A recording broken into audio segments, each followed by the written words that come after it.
ஓம் சாய்ராம். என் அன்பு குழந்தையே, அனுதினமும் இந்த அப்பாவை நம்பிக்கையுடனும் பொறுமையுடனும் வணங்கி வந்தாயல்லவா? அதனால் உன் பிரச்சனையை தீர்க்க ஓடோடி வந்துவிட்டேன். நீ மிகவும் நன்றாக இருப்பாய். உன் முகத்தில் புன்னகையை வரவழைக்காமல் ஓய்வு என்பது எனக்கு இல்லை. உலகத்தையே ஆட்டி வைக்கும் வேலையை செய்யும் நான் உன்னை விடுவிக்க மாட்டேனா? என்னுடைய நேரடி பாதுகாப்பில் இருக்கிறாய். எனது பாதுகாப்பு மிகவும் வலிமை வாய்ந்த கவசமாகும். வருடக்கணக்காக இப்படி எத்தனை முறை நான் விழுந்திருந்தாலும், தோல்வியடைந்திருந்தாலும், அவமானங்கள் பட்டிருந்தாலும் பரவாயில்லை. ஆனால் இனி என்னை அப்படி சாயப்பா செய்ய விடமாட்டார் என்று, எப்படியாவது என்னை காப்பாற்றி விடுவார் என்று உன் அசைக்க முடியாத நம்பிக்கை உன்னை வெற்றியடைய செய்யும். அந்த நேரத்தை நீ எட்டிவிட்டாய். பல வருடக்கணக்காக நீ கூனி குறுகி புழுங்கி தவித்து துக்கங்கள், மனவலிகள், அவமானங்கள், வருடக்கணக்காக மிகவும் பொறுமையாக என் முன் தினமும் நேரம் காலம் கணக்கில்லாமல் சாஷ்டாங்கமாக விழுந்து கதறி அழுது கலங்கி துடித்து வணங்கி நானும் உன் துன்பங்கள் பொறுக்காமல் உனக்கு வெவ்வேறு காலத்தில் பல வகையில் காட்சி தந்து இப்படி நீ இப்போது செய், உனக்கு நல்ல காலம் பிறக்கும் என்று சொன்னபடி நீயும் என் மேல் எவ்வளவு நம்பிக்கையுடன் நான் சொன்னபடி செய்து, நான் சொன்னபடியே உனக்கு எல்லாம் நடந்து வரும்போது மறுபடியும் வேதனை வரும்போது நம்பாமல் இருக்கலாமா? என் மேல் மிகவும் நம்பிக்கை வைத்து நான் சொன்னபடி பலமுறை ஒவ்வொரு காலகட்டத்திலும் நீ செய்தும் உனக்கு இப்படி பல சமயங்களில் நடந்துவிட்டதே. நீயும் இப்படி எத்தனை முறை விழுந்திருப்பாய், தோல்வி அடைந்திருப்பாய், அவமானப்பட்டிருப்பாய் என்று எந்த அளவிற்கு நீ கஷ்டங்கள் அனுபவித்திருந்தாலும் நீ என் மேல் வைத்திருந்த நம்பிக்கைக்கு மிக பெரிய சோதனைகள் பல முறை வந்திருந்தாலும் என் மேல் உள்ள நம்பிக்கையில் மாறாமல் ஏதாவது ஒரு காரணத்துடன் தான் சாய் இப்படி செய்திருப்பார். இனி அப்படி நம்மை கலங்க விட மாட்டார். எப்படியும் நம்மை எல்லாவித துன்பங்களில் இருந்து மீட்டு நல்லபடியாக காப்பாற்றி விடுவார் என்ற உன் அசைக்க முடியாத நம்பிக்கை மற்றும் பொறுமையை கண்டு என் மனம் குளிர்ந்து விட்டது. உன்னை நான் வெற்றியடை செய்யும் அந்த நேரத்தையும் நீ எட்டிவிட்டாய். அதனால் தானே உன்னை தேடி வருகிறேன். என் அன்பான பிள்ளையே, நான் உன்னை தேடி வந்து கொண்டிருக்கிறேன். நடப்பதையெல்லாம் பார்த்து கொண்டுதான் இருக்கிறேன். இனி நடக்கப் போவதையும் அறிந்துள்ளேன். உனக்கு நடந்த நிகழ்வுகளுக்கெல்லாம் நான் கணக்கு வைத்திருக்கிறேன். இவை அனைத்துமே விரைவில் நல்ல விதமாக மாறப்போகிறது. உன் வாழ்வில் நான் மாற்றியமைக்கப் போகிறேன். நீயோ உன் குடும்பமோ ஏன் உன் தலைமுறையே இதற்கு மேல் கலங்கப் போவதில்லை. உன்னை எவ்விதமான துயரங்களோ கஷ்டங்களோ நெருங்கிவிட மாட்டேன். போன ஜென்மத்தில் நீ செய்த புண்ணியத்தால் உன் கர்ம பலன்களை விலக்கி உன்னை உயர்த்த நான் கடமைப்பட்டுள்ளேன். கலங்காதே. உன்னை தேடி விரைவில் நல்ல செய்தி வரும். நிச்சயமாக வரும். அப்பா மீது நம்பிக்கை வை.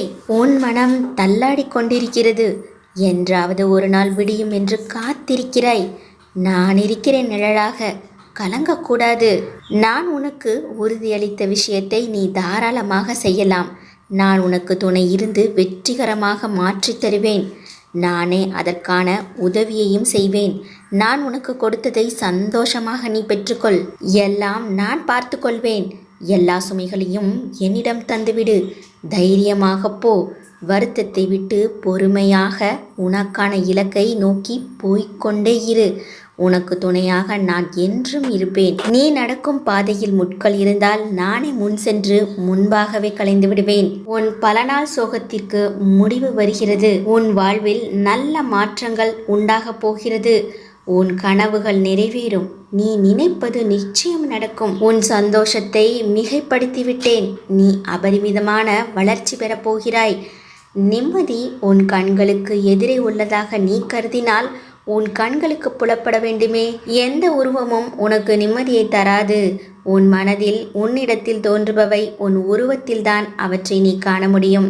நீ மற்றவர்களுக்கு உதவி செய்யும் போது, உன்னிடம் நேர்மறை சிந்தனை எழும்போது, நீ செய்தாக வேண்டும் என்று நீண்ட நாளாய் நினைத்த ஒன்றை செய்து முடிக்கும் போது, உனக்கு பிடித்த விஷயத்தில் நீ நேரம் செலுத்துவதில், உன் வாழ்வில் முக்கியமானவர்களிடம் நீ மனதில் பேசி சிரிக்கும் போது என அனைத்தும் நிம்மதி உன்னிடத்தில் இருக்க காரணங்களாக இருக்கிறது. சில நேரம் நிம்மதியாய் இருப்பதற்கு காரணங்கள் இல்லாமல் இருக்கலாம். மனதில் நிறைவு என்ற உணர்வு தோன்றும். அது உன் வாழ்க்கையை நீயாக வாழ்கின்ற போது உணர்வது. இப்போது சொல், நிம்மதி எங்கு இருக்கிறது என்று? ஆம், உன்னிடத்தில் தான் இருக்கிறது. உன் பிரச்சனையை நினைத்து நினைத்து உன் நிம்மதியை தொலைக்கிறாய்.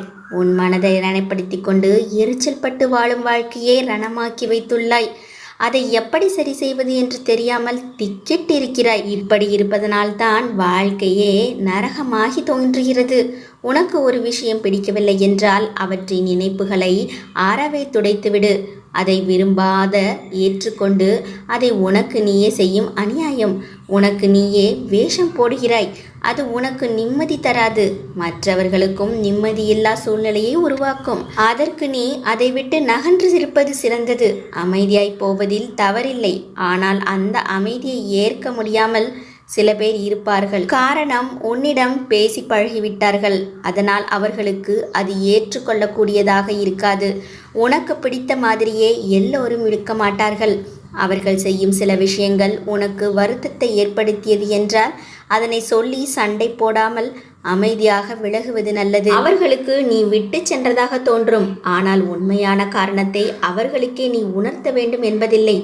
அவர்கள் உன்னை புரிந்தவர்களாக இருந்தால் அவர்களுக்கு தெரியும் அவர்கள் செய்த தவறு என்ன, எதற்காக அமைதியாய் இருக்கிறாய் என்று.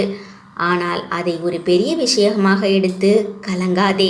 எனது அருளால் இன்றோடு உன் துன்பங்கள் விலகி உனது வேண்டுதல் நிறைவேறி உனது குடும்பம், தொழில் நீ நினைத்ததை விட நீ மிக சிறப்பாக வாழ்வாய். நீ இழந்து போனதையும் தொலைத்து விட்டதையும் நான் அறிந்திருக்கிறேன். என் கண்கள் காணாமல் எதுவும் நடக்க முடியுமா? இருந்தும் நான் மௌனமாக இருப்பதற்கு காரணம் அவை உனக்கு நன்மை விளைவிக்கும். பிற்காலத்தில் பெரும் பலனோடும் வட்டியோடும் ஆசீர்வாதத்தோடும் மீண்டும் உன்னிடமே வந்து சேரும் என்பதை தீர்க்கமாக அறிந்திருப்பதால் தான். உன் வாழ்க்கைக்கு தேவையானதை நானே கொடுப்பேன். மனதை அமைதியாக வைத்திரு. கவலைகள் அனைத்தையும் மறந்துவிடு. எதிர்கால வாழ்வு பிரகாசமாக அமையப் போகிறது. நீ தற்போது சந்திக்கின்ற சூழ்நிலை நீயே உருவாக்கி கொண்டது. இனிமேல் என்னை கேட்காமல் எந்த விஷயத்தையும் தொடங்க வேண்டாம். என்னிடம் கேள். உனக்கான பதில் எந்த வடிவத்திலும் வரும். உனக்கு நான் பொறுப்பு. நீ வேண்டியது கிடைக்கவில்லை என்றால் என் மீது கோபப்படாதே. அதை உனக்கு சரியான நேரத்தில் கொடுப்பதற்காக அந்த செயல்களை வைத்திருக்கிறேன். உன்னுடன் தான் இனி இருக்க போகிறேன். உன் அன்புக்கும் பக்திக்கும் ஈடு இணையாக நானே உன் அருகில் இருந்து உன்னை பார்த்து கொள்ளப் போகிறேன். என்னை ஆனந்தத்தில் மூழ்க செய்த என் குழந்தையின் வாழ்க்கையில் இனி இருள் சூழாமல் பாதுகாப்பேன். யார் கைவிட்ட போதிலும் என் பக்தனாகிய உன்னை நான் ஒருபோதும் கைவிட மாட்டேன். நீ எங்கு சென்றாலும் உன்னுடனே இருப்பேன். உன்னுடன் நான் இருக்கும் ஒவ்வொரு நொடியும் உனக்கு வெற்றிதான். நீ எதிர்பார்க்கும் நிம்மதியான சந்தோஷமான வாழ்க்கை உன்னை வந்து சேரும். அதற்கு தான் உன்னுள் நான் உன் சாய்தேவா இத்தனை மாற்றங்களும் எழுப்பிக் கொண்டிருக்கிறேன். எனது பரிபூர்ண அருளுமாசியும் என் பிள்ளைக்கு எப்போதும் உண்டு. ஓம் சாய்ராம்.